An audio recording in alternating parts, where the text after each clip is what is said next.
یہ صدائے حریت جموں کشمیر ہے، پیش خدمت ہے خصوصی اپڈیٹ۔ غیر قانونی طور پر بھارت کے زیر قبضہ جموں کشمیر میں کل جماعتی حریت کانفرنس نے کشمیری عوام سے اس اپیل کا اعادہ کیا ہے کہ وہ شہید عظیمت شیخ عبدالعزیز کو ان کے یوم شہادت پر خراج عقیدت پیش کرنے کے لیے بدھ کو ضلع، تحصیل اور بلاک سطحوں پر خصوصی دعائیہ مجالس کا اہتمام کریں۔ بھارتی فوجیوں نے شیخ عبدالعزیز کو 11 اگست 2008 کو اس وقت شہید کیا تھا جب وہ جموں کے ہندو انتہا پسندوں کی طرف سے وادی کشمیر کی اقتصادی ناکہ بندی کے خلاف آزاد کشمیر کی طرف ایک بہت بڑے مارچ کی قیادت کر رہے تھے۔ کل جماعتی حریت کانفرنس کے ترجمان نے سرزمین کشمیر کے عظیم سپوت اور ان کے ساتھیوں کو شاندار خراج عقیدت پیش کرتے ہوئے شیخ عبدالعزیز کو تحریک آزادی کی علامت قرار دے دیا، جنہوں نے آزادی کے مقدس مشن کے لیے اپنی جان کا نذرانہ پیش کیا۔ ادھر سری نگر اور دوسرے علاقوں میں پوسٹر چسپاں کیے گئے ہیں جن میں لوگوں سے اپیل کی گئی ہے کہ وہ شیخ عبدالعزیز کے یوم شہادت پر عیدگاہ سری نگر کی طرف مارچ کریں۔ غیر قانونی طور پر بھارت کے زیر قبضہ جموں کشمیر میں 15 اگست کو بھارت کے یوم آزادی سے قبل ہی بھارتی قابض انتظامیہ نے سری نگر سمیت مقبوضہ علاقے کو سیکورٹی کے نام پر جیل میں تبدیل کر دیا ہے۔ بھارت میں حزب اختلاف کی جماعت کانگریس نے کہا ہے کہ حکومت نے دہلی میں نابالغ بچی کے ساتھ جنسی زیادتی اور قتل کی واردات کے خلاف اپنی آواز بلند کرنے پر کانگریس کے سابق صدر راہول گاندھی کا ٹویٹر ہینڈل بلاک کر دیا ہے۔ پاسبان حریت جموں کشمیر نے کہا ہے کہ مقبوضہ جموں کشمیر میں جماعت اسلامی کو کالعدم قرار دے کر قیادت کو گرفتار کرنا اور اب بھارتی تحقیقاتی ادارے NIA کی طرف سے دینی اور فلاحی کاموں میں مصروف عمل اداروں کے خلاف کریک ڈاؤن بدترین دہشت گردی ہے۔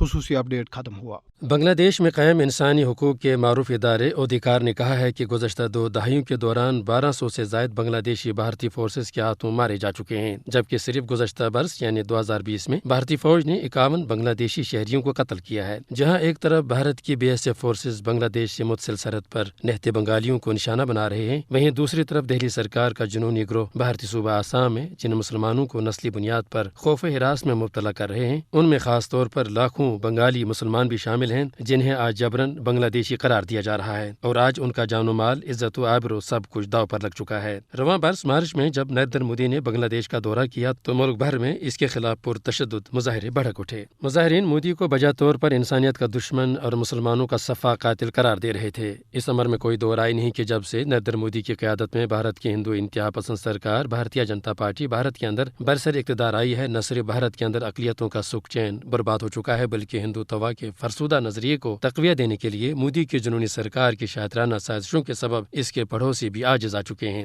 بھارتی فورسز کے ہاتھوں معصوم بنگلہ دیشی شہریوں کا قتل ہو یا پھر نیپال کے راستے بند کرنا، اسی طرح افغانستان میں پاکستان کے خلاف خفیہ اداروں کے مراکز کی زنجیر قائم کرنا ہو یا پھر سری لنکا کو چین کے ساتھ شراکت داری سے روکنے کی کوششیں ہوں، اس کے پیچھے صرف اور صرف اکھنڈ بھارت کا فلسفہ کار فرما ہے۔